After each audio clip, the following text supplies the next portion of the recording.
పెట్టు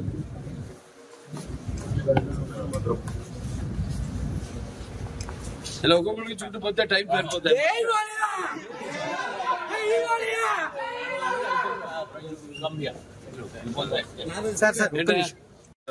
ఇప్పుడు కడివి నీరుగానే ఈ వర్ష ప్రభావం వల్ల కురిసిన వర్షం వల్ల ఎంతో జనజీవనం అంతా అతలాకుతలం అయిపోయింది.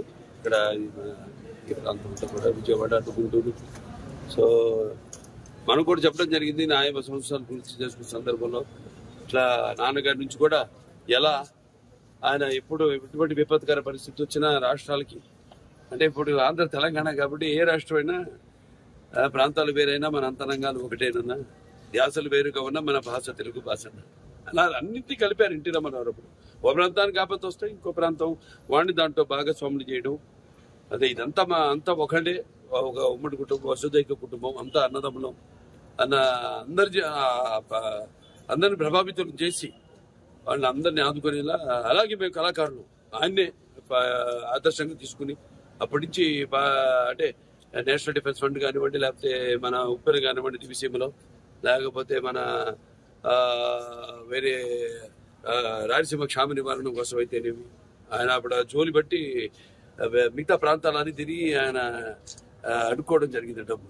అలా అందరిలో కూడా మన తెలుగు వాళ్ళకి ఒక ప్రత్యేకత, అందరినీ ఒక ఎటువంటి మనకు భేదాలు ఉన్నా అవన్నీ కూడా అంటే మేము ఉంటాం యూనిటీ డైవర్సిటీ, అంటే పార్టీలకు కానీ ఎటువంటి కులాలకు కానీ ఎటువంటి లేకుండా అందరూ వాళ్ళ సోదరులకి, వాళ్ళ పక్కింటి వాడికి, వాళ్ళ బంధువులకి జరిగిన నష్టంలా భావించి ఎప్పుడు ఎల్లప్పుడు. అలాగే చంద్రబాబు నాయుడు గారు, మా కళాకారులు అందరూ స్పందించారు.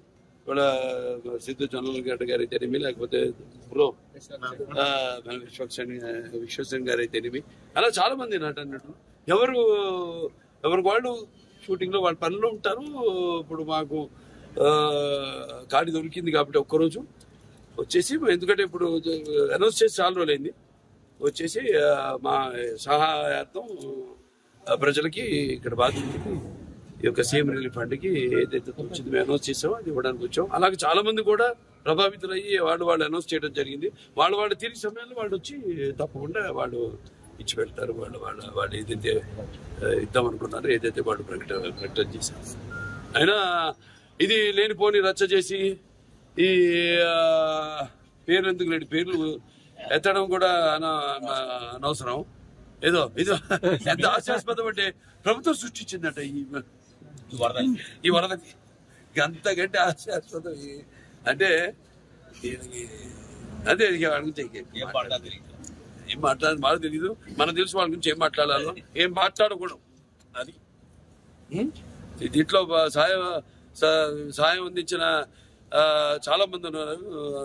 అక్షయ్ వాడు ఉన్నారు, భోజనాలన్నీ అందరు కూడా ఇప్పటిదాకా 10 లక్షల ప్యాకెట్లు, వాళ్ళ రోజుకి 2 లక్షల ప్యాకెట్లు వాళ్ళు కూడా ప్రభుత్వ సహాయ సహకారాలతో వాళ్ళు కూడా మంగళగిరిలో ఈ వంటగది పెట్టి వాళ్ళు అందరూ కార్యకర్తలు అయితేనేమి, నాయకులు అయితేనేమి అందరూ కూడా దీన్ని ఒక